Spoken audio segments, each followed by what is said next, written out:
à toutes et à tous, je suis ravie de vous retrouver aujourd'hui. Nous allons parler de mémoire, d'apprentissage et je vais répondre à une question qui m'est souvent revenue, notamment par mail.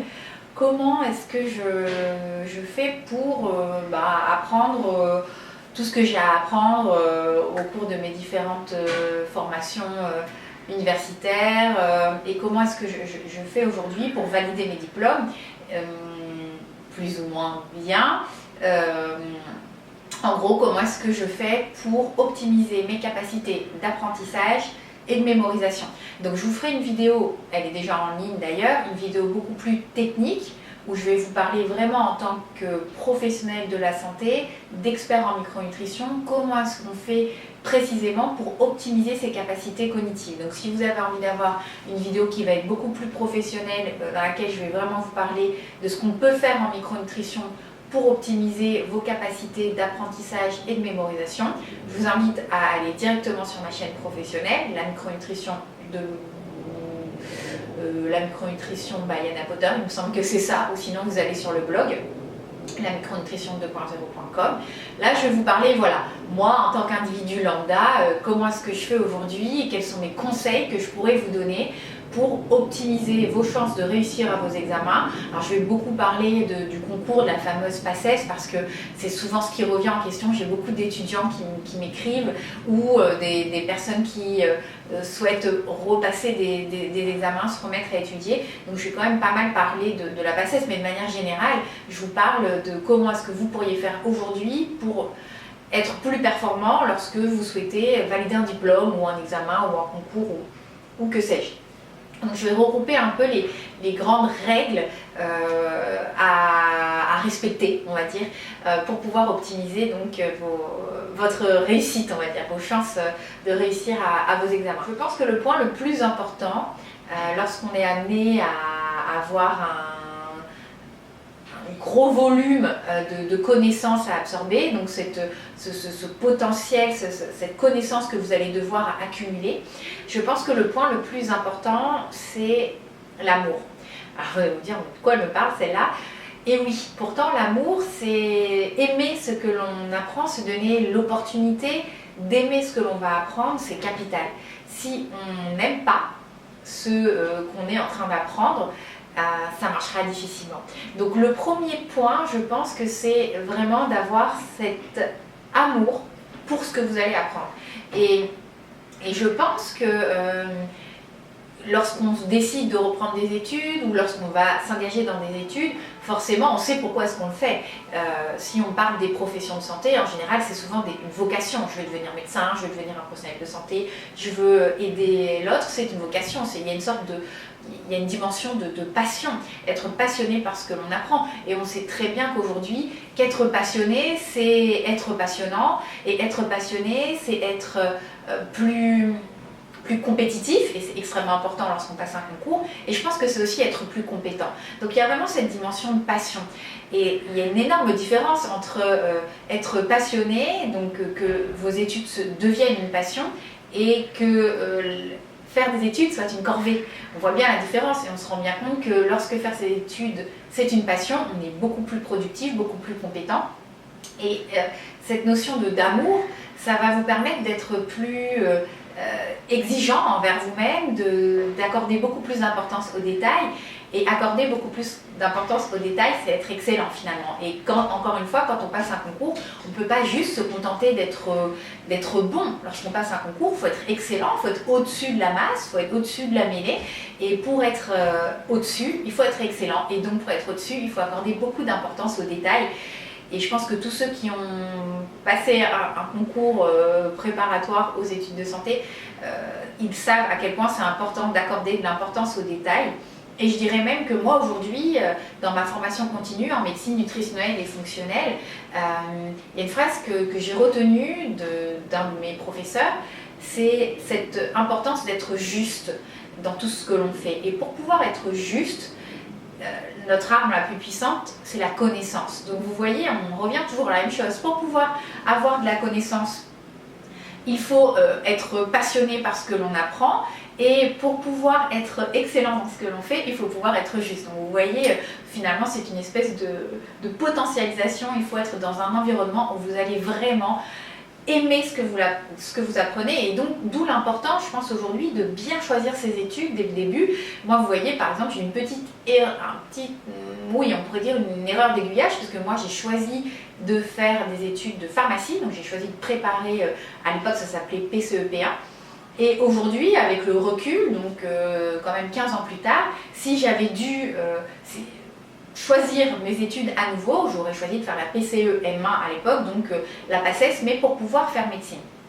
Donc je pense que c'est vraiment important de choisir, d'avoir la liberté de choisir les études que vous allez faire, parce que ça veut dire que derrière il y a une notion de passion, il y a une notion de vocation, et que si vous aimez ce que vous apprenez, si vous associez chaque cours que vous apprenez à une émotion, vous allez l'apprendre et vous allez acquérir de la connaissance beaucoup plus facilement. Donc je pense que ça c'est vraiment important. Aimez ce que vous apprenez. Offrez-vous vraiment le luxe de pouvoir aimer ce que vous apprenez et servez-vous de cette passion pour faire rentrer la connaissance en vous. Et ça, c'est quelque chose que j'ai également, essentiellement, c'est le professeur Vincent Castronovo qui m'a inculqué toutes ces notions. J'ai vu également une ou deux conférences d'Idriss Aberkane qui reprend notamment ces différents concepts. Je ne suis pas d'accord avec tout ce qu'il dit, mais en tout cas sur le moyen de faire entrer la connaissance, je suis globalement du même avis que lui. Et il parle notamment de la spatialisation de la connaissance, d'essayer de faire en sorte de créer, de spatialiser toutes ces connaissances que vous allez apprendre, comme si on allait en fait créer un plan en fait, de manière que vous alliez disposer de manière très spatiale toutes les connaissances que vous allez acquérir. Et dans le domaine de la santé, en tout cas en médecine nutritionnelle et fonctionnelle, il y a vraiment cette notion de hiérarchiser et de créer finalement des mécanismes physiologiques, physiopathologiques pour pouvoir comprendre le signe clinique. Et je trouve que ça reprend bien sa notion à lui de spatialisation, d'essayer de refaire le chemin physiopathologique qui explique le signe clinique que va éprouver son patient. Donc du coup, je trouvais que ça allait plutôt bien avec sa notion à lui de spatialisation des connaissances. Donc premier point, choisissez vos études, votre formation en fonction de ce que vous aimez. Il faut que vous soyez passionné, il faut que vous... Voilà, à qui accorde-t-on de l'attention et du temps aux personnes qu'on aime, hein. Donc ça revient à la même chose au niveau de vos études. Essayez de faire en sorte de trouver des études qui vous passionnent. La deuxième chose, ça va être de rendre ludique ce que vous apprenez, de faire intervenir le jeu dans ce que vous apprenez. Et ça, c'est vraiment important parce que je pense que de rendre ludique ce que l'on apprend, c'est un des meilleurs moyens de favoriser l'apprentissage. Jouer, c'est sans doute la meilleure façon en tout cas la façon la plus efficace d'apprendre. Et moi, c'est ce que je fais. Pour vous donner un exemple, quand j'apprends un cours, ce que je fais, c'est que j'essaye... une fois que je l'ai appris, je fais un jeu de rôle où je suis toute seule, mais où je m'imagine être un professeur qui va donner ce cours et qui va essayer de rendre ce cours le plus ludique, le plus interactif possible à un public complètement fictif. Et ça fait donc une sorte de jeu de rôle. Je rends l'apprentissage de ce cours ludique et je trouve ça... pour moi, c'est extrêmement ludique de tout simplement de mettre en place cette espèce de jeu de rôle et je prends du plaisir à le faire. Donc c'est comme si j'étais face à un auditoire plus ou moins grand et que j'allais donc réciter, alors pas réciter, mais reprendre toutes les notions de ce cours et que j'étais moi-même le professeur qui allait délivrer toute cette connaissance. Et je trouve que c'est un très bon moyen d'apprendre. Personnellement en tout cas, et le jeu, rendre ludique ce que vous allez apprendre, essayer de le rendre plus concret. Je pense que c'est un point qui est intéressant. Et si vous avez la chance de pouvoir travailler en groupe ou de faire les mêmes études que d'autres personnes de votre entourage, je pense que ça peut être intéressant justement de faire des jeux de rôle avec quelqu'un qui serait le professeur qui interrogerait l'élève et puis de tourner. Et je pense que c'est un très très bon moyen d'apprendre parce que ça rend vraiment les cours extrêmement c'est divertissant, dirons-nous. Enfin, moi, en tout cas, je trouve ça divertissant. Troisième point, et je pense que c'est sans doute le premier point qui est régulièrement mis en avant par le professeur Castronovo, c'est comprendre avant d'apprendre. On ne fait rien rentrer dans sa tête, moi c'est une règle d'or, je ne fais rien rentrer dans ma tête que je n'ai pas compris. Parce que de toute façon, il rentrera et il ressortira aussi vite. Donc même si ça prend plus de temps, vraiment comprendre tout ce que vous allez apprendre. Et une fois que vous aurez compris les mécanismes, vous les apprendrez plus facilement, vous les retiendrez et surtout la mémorisation passe par la compréhension de ce que vous allez apprendre. Là, je pense qu'il faut faire intervenir le circuit de la récompense et vous verrez à quel point c'est satisfaisant. C'est vraiment c'est une satisfaction de comprendre ce que vous apprenez. Alors, ensuite, il y a, pour reprendre un petit peu ces trois premiers points, la monnaie de la connaissance, donc ça c'est d'Idriss Aberkan que je détiens cette formule. La monnaie de la connaissance, elle est directement proportionnelle au produit de l'attention par le temps. Et justement, pour capter l'attention, parce qu'on ne peut pas voler votre attention, hein, on pourrait vous forcer à être dans un amphithéâtre et vous, dans votre tête, vous seriez aux Bahamas sur une plage en train d'écouter, je ne sais pas moi, le tube de l'été et siroter un cocktail. Et personne ne peut vous obliger à être attentif. Donc le but, c'est de pouvoir solliciter, c'est de pouvoir finalement séduire votre attention. Et pour pouvoir séduire votre attention, déjà, ça va dépendre de l'orateur. Et c'est pour ça que c'est extrêmement important d'avoir des professeurs qui sont pédagogues, intéressants, qui rendent la matière ludique. Et moi, j'ai de la chance parce que le professeur Castronovo, avec lequel finalement j'ai le plus de cours ces derniers temps, il rend cette matière, la médecine nutritionnelle et fonctionnelle, qui est pourtant très compliquée, il la rend extrêmement ludique, divertissante, intéressante, et il n'est pas du tout soporifique. Donc le but, c'est d'être le plus attentif possible, vous l'aurez compris. Donc pendant vos cours, pendant les périodes que vous allez vous octroyer, déjà il faut des périodes assez longues, parce que vous avez bien compris que c'est le produit de l'attention par le temps. Si vous vous accordez que 30 minutes par jour, même si vous êtes hyper attentif, vous n'allez pas retenir grand chose, c'est pas suffisant. Donc il faut vous octroyer des plages horaires suffisamment longues, donc suffisamment de temps dans la journée pour pouvoir apprendre, et il va falloir être hyper attentif, il va falloir avoir une attention maximale, une attention à 100% pendant cette durée. Donc je pense déjà il faut avoir des périodes où vous allez pouvoir faire des pauses, parce qu'on ne peut pas être 100% attentif sur des trop longues périodes. Donc vous octroyez des pauses pour pouvoir faire autre chose, répondre à vos mails, passer un coup de fil. Mais pendant le temps que vous allez vous octroyer, en général quand on est en cours, c'est entre 1 heure et il n'y a jamais plus de 3 heures sans pause, hein. Je pense entre 1 heure et 3 heures maximum sans pause. Mais pendant le temps du cours, être hyper attentif, c'est-à-dire faire en sorte qu'il n'y ait pas de pollution attentionnelle. Et le docteur Christophe André parle beaucoup de ce problème actuel de pollution attentionnelle, c'est-à-dire qu'on va être en permanence dans le multitâche. Il y a le prof qui parle, je suis en train d'écrire ce qu'il raconte, mais en même temps, tiens, je suis sur les réseaux sociaux, je reçois un mail, il faut que j'y réponde, ma collègue me parle. Et du coup, on n'est plus du tout, ah j'ai oublié de faire ça à la maison, on n'est plus du tout focusé sur ce que le prof est en train de dire, et donc on n'a pas une attention à 100% et donc on retient beaucoup moins bien. Donc je pense que ce concept d'attention, et moi j'essaye de l'appliquer, et c'est vrai qu'on est en permanence sollicité, on a en permanence une pollution attentionnelle, et il faut vraiment essayer le plus possible d'éviter le multitâche. Donc quand je révise, ou quand je suis en cours déjà, j'essaie d'écouter le plus possible le professeur, d'en apprendre le plus possible quand il est là, donc d'éviter de parler avec mon confrère d'à côté, éviter de regarder mon téléphone. Je suis vraiment 100% focusée. Et quand je révise à la maison, il faut éteindre le téléphone, il faut fermer les boîtes mail, et puis voilà, je me donne 1 heure, 1 heure et demie, 2 heures à ne faire que ça, à avoir vraiment une attention qui soit à 100%. Et moi, je vous invite à pratiquer la mindfulness, la méditation de pleine conscience, parce que c'est un entraînement attentionnel. Ça va vous permettre de fixer, de muscler votre attention, comme quand vous musclez votre corps lorsque vous allez à la salle de sport. De la même manière, la méditation de pleine conscience va permettre de muscler votre attention et de vous permettre justement de focuser, d'avoir un focus attentionnel sur ce que vous êtes en train de faire dans le moment présent, sans avoir en permanence l'esprit qui va à droite, à gauche, dans le passé, dans le futur. Donc je pense que pratiquer la méditation de pleine conscience, c'est un excellent outil pour améliorer vos capacités cognitives et les processus d'apprentissage et de mémorisation. Alors, dans cette équation, donc, où on a le produit de l'attention par le temps que vous allez passer à réviser, vous avez bien compris que pour pouvoir avoir une attention à 100%, il faut aimer ce que vous apprenez, il faut être passionné, il ne faut pas que ça soit une corvée, il faut rendre ça ludique et vous aurez une attention qui sera plus ou moins maximale. Il y a quand même d'autres facteurs qui sont importants, c'est le sommeil bien évidemment.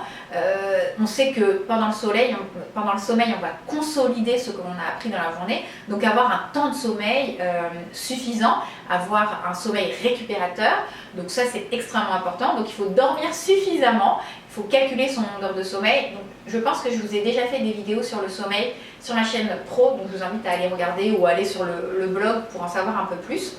Le sommeil est très important. Et il joue un rôle, il est central au niveau des processus de mémorisation. Et puis il y a aussi la notion d'expérience. Parce qu'effectivement, si j'ai déjà un bagage, ça sera plus facile pour moi d'apprendre de nouvelles choses. Et moi, je l'ai vraiment expérimenté lorsque j'ai commencé à me former en médecine nutritionnelle et fonctionnelle, c'est que j'ai appris beaucoup plus rapidement que d'autres personnes. En un an, j'ai réussi à engranger énormément de connaissances parce que j'avais une expérience solide en biochimie, en biologie cellulaire, en biologie moléculaire. Forcément parce que j'ai un doctorat en pharmacie, que j'ai réussi mon concours de première année en arrivant 17e, donc forcément j'ai toutes ces connaissances, je les avais déjà, donc j'avais des bases solides et ça a été beaucoup plus facile pour moi d'apprendre tout ça.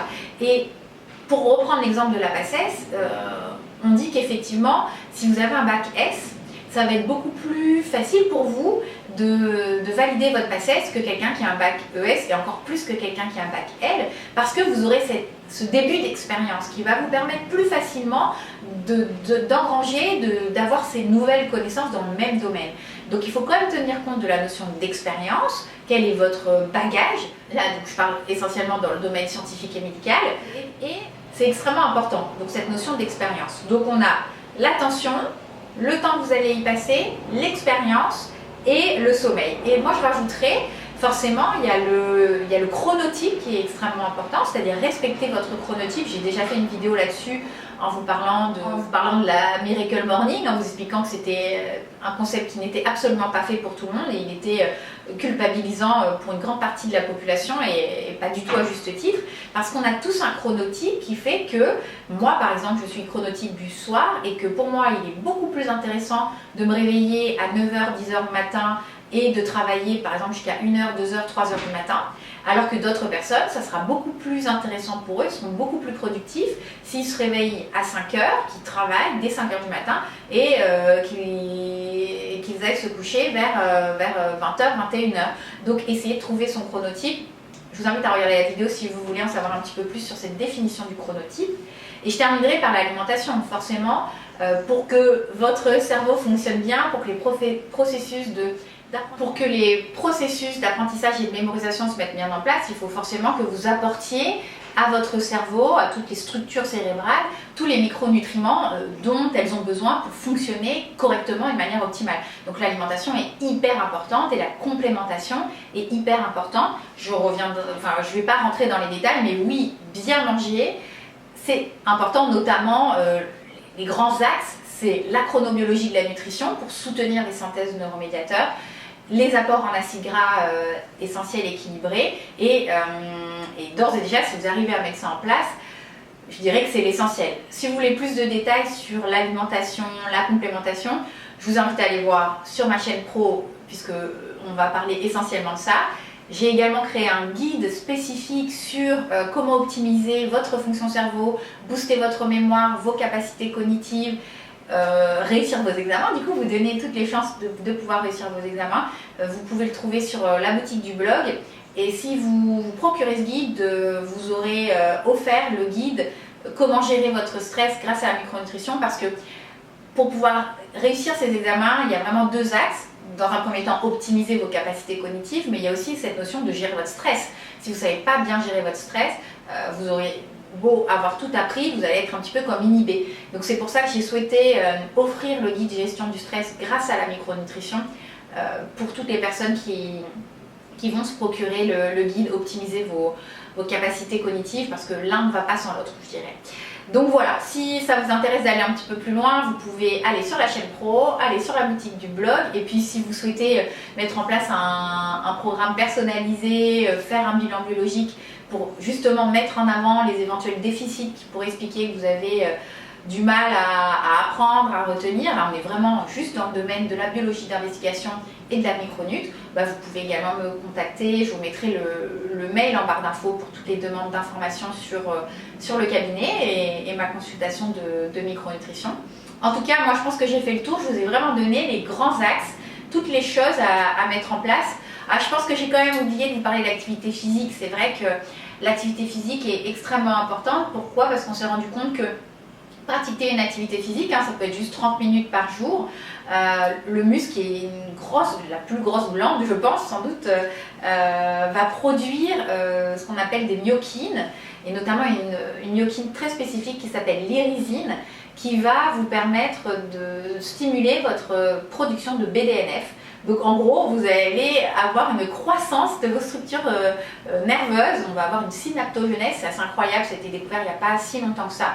Et donc, pratiquer une activité physique régulière, à intensité, pas à trop haute intensité, va vous permettre d'améliorer vos capacités cognitives en augmentant le nombre de synapses notamment. Donc ça, c'est quand même un point important, mais bon, ça fait partie de l'hygiène de vie, bien dormir, bien manger, bien s'hydrater et pratiquer une activité physique. Je dirais que ce sont des règles un petit peu... qui sont des conseils qui sont bateaux, vraiment c'est très commun, mais au final tout ça c'est sous-tendu par une vraie assise scientifique, et c'est intéressant de se dire finalement ce conseil qui peut paraître complètement bateau et que tout le monde pourrait me donner, au final il a une assise médicale et scientifique finalement solide, et il y a une raison réellement biologique à devoir appliquer ce conseil d'aller marcher pendant 30 minutes ou faire un petit footing de 25-30 minutes tous les jours. Alors, je terminerai quand même par une notion qui est extrêmement importante, parce que moi je l'ai subi, ce concept, c'est la notion d'impuissance apprise. Alors, qu'est-ce que c'est que l'impuissance apprise? C'est le fait que finalement on arrive à vous convaincre que vous n'êtes pas capable, que vous n'avez pas les compétences. En fait, on pourrait se dire que quand on ne réussit pas un examen, il y a deux possibilités. Soit je ne réussis pas cet examen parce que j'ai vraiment pas les compétences cognitives pour l'avoir, donc j'ai pas réussi le concours parce que j'ai pas les compétences cognitives, ou parce que on en prenait que 100 et que il y en avait 100 qui sont meilleurs que moi, ou parce que je crois que je n'ai pas les compétences. Et je vous assure que ce phénomène, il a bien été démontré en psychologie, et moi je l'ai vécu, ce phénomène d'impuissance apprise. Il y a une expérience qui avait été faite, je crois que c'est Seligman qui a fait cette expérience, où on vous montrait un petit dessin avec un bâton de cette longueur, on va dire, et puis on vous montrait un autre dessin avec 3 bâtons, dont l'un, et on vous demandait lequel de ces 3 bâtons a la longueur qui correspond à celle du premier. Et la majorité des gens répondaient donc le numéro 2, je pense. Et puis ensuite, on a fait dans le groupe à qui on demandait quel était le bâton qui avait la longueur qui se rapprochait le plus du premier dessin, on avait mis plus de la moitié du groupe, on avait mis des acteurs à qui on avait demandé de faire exprès de répondre une mauvaise réponse. Et beaucoup des participants ont donc changé leur réponse, parce qu'ils voulaient finalement se conformer au groupe. La conformité au groupe, c'est extrêmement important pour l'homme, puisqu'on est une espèce sociale, et que pour pouvoir survivre, il ne faut pas être rejeté du groupe. C'est un petit peu le principe de l'évolution. Si je suis exclue du groupe, j'ai très peu de chances de survivre. Et cette notion, si on l'applique à l'impuissance apprise, pour vous donner mon exemple, le concours de première année, quand vous commencez vos études, on vous dit, ce qui ressort le plus souvent, c'est impossible de l'avoir primant, c'est-à-dire du premier coup, la première année. La majorité du temps, tout le monde l'a doublant. L'avoir primant, c'est impossible, c'est très peu de personnes. Et moi, j'ai eu cette impuissance apprise, j'ai subi cette impuissance apprise, et donc je suis arrivée pour ma première année. C'était comme si en fait j'avais fait une année blanche. Je suis partie du principe que c'est impossible de l'avoir primante, donc voilà, cool, à quoi bon, t'es primante, tu l'auras pas, donc cool. Et je me suis un peu tourné les pouces, j'ai juste travaillé les 2 derniers mois quand j'ai eu ma mère qui est venue un petit peu me fliquer pendant 2 mois en métropole, donc j'ai pas trop eu le choix. Et puis figurez-vous qu'en 2 mois, finalement je suis arrivée dans les premières collées, et que si j'avais pas eu cette impuissance apprise, j'aurais travaillé normalement. Je me serais dit, écoute, peu importe ce qu'on peut dire, primant, doublant, toi t'y vas, tu travailles, tu donnes le meilleur de toi-même, et on verra bien ce que ça donne. Et je l'aurais eu forcément primant ce concours, puisque j'ai uniquement travaillé 2 mois et j'étais dans les premières collées. C'est ce qui est arrivé quand la deuxième année, doublante, j'ai validé ce concours dans les premières. Donc, tout ça pour vous dire, faites attention à cette impuissance apprise, qu'on vous dise que c'est impossible d'avoir votre concours primant, que tout le monde l'a doublant, que si vous n'avez pas un bac S, c'est plus compliqué. Peu importe ce qu'on pourra vous dire, ce que l'extérieur, les limites extérieures qu'on voudra vous imposer, les barrières extérieures qu'on voudra vous mettre, restez focus sur votre objectif, donnez le meilleur de vous-même et advienne que pourra, mais au moins vous n'aurez pas de regrets. Tout ce qui dépend de vous, c'est l'implication, l'attention, le temps que vous allez accorder à vos révisions, à vos études. Et puis on verra bien ce qui se passe. Ne faites pas la même erreur que moi. Vous êtes capable, je parle encore une fois pour les gens qui passent à PACES, vous êtes capable d'avoir le concours primant et ne vous laissez pas mettre des barrières qui ne sont pas les vôtres. Voilà, cette impuissance apprise, c'est un vrai mécanisme psychologique. Je l'ai subi et je vous invite à ne pas le subir. Vous êtes capable d'avoir votre concours primant si vous vous donnez les moyens et si vous faites en sorte de faire rentrer la connaissance du mieux possible. Et pour faire rentrer la connaissance du mieux possible, attention, fois-temps, en tenant compte du sommeil, de votre chronotype, de votre modèle alimentaire et effectivement de l'expérience que vous avez acquise, donc peut-être des stages de pré-rentrée pour vous mettre dans le bain. Et effectivement, je connais des personnes qui ont passé un bac L et pour se donner plus de chances, qui ont repassé un bac S par exemple. Bon, je ne sais pas si c'est vraiment la meilleure solution, mais peut-être faire un stage de pré-rentrée, se mettre un petit peu, rattraper un petit peu son retard dans les matières scientifiques. En tout cas, voilà, ne vous laissez pas mettre des barrières, des limites et comme disent les stoïciens, faites ce qui est en votre pouvoir. Mettez toute votre énergie dans ce qui dépend de vous. Et ce qui dépend de vous, c'est la manière dont vous allez travailler. Ce qui ne dépend pas de vous, c'est le fait qu'il y ait peut-être 100 personnes, 200 personnes qui soient meilleures que vous. Et vous n'aurez pas de regrets, vous aurez fait tout ce qui était en votre pouvoir pour réussir. Bien faire cette distinction qu'on appelle la distinction d'Épictète. Il y a ce qui dépend de moi, dans lequel je vais m'engager avec beaucoup de courage. Il y a ce qui ne dépend pas de moi, que je vais devoir accepter. S'ils sont meilleurs, ils sont meilleurs. Et puis c'est comme ça, mais au moins j'aurais fait tout ce qui était en mon pouvoir. Et je dois apprendre à faire la distinction entre les deux. Et vous verrez que si vous échouez en ayant donné tout ce que vous pouviez, la défaite sera beaucoup moins amère. Parce que si il se peut, oui, que vous tombiez dans une promo où les autres étudiants étaient meilleurs que vous. Ça, il va falloir l'accepter. Mais pour le moment, ce qui compte, c'est de donner le meilleur de vous, ne pas vous laisser imposer de barrières, essayer de faire en sorte de potentialiser vos capacités cognitives. Et encore une fois, si vous avez envie d'aller un peu plus loin, là je m'adresse surtout aux étudiants ou aux personnes qui reprennent leurs études, vous avez un guide que vous pouvez vous procurer sur la boutique du blog, ou sinon vous pouvez me contacter si vous voulez qu'on vous concocte un programme alimentaire et micronutritionnel qui sera adapté à vos besoins pour vous mettre toutes les chances de votre côté pour réussir vos examens. J'espère que cette vidéo vous aura plu, je vous ai vraiment donné mes conseils pour optimiser votre mémoire. À bientôt!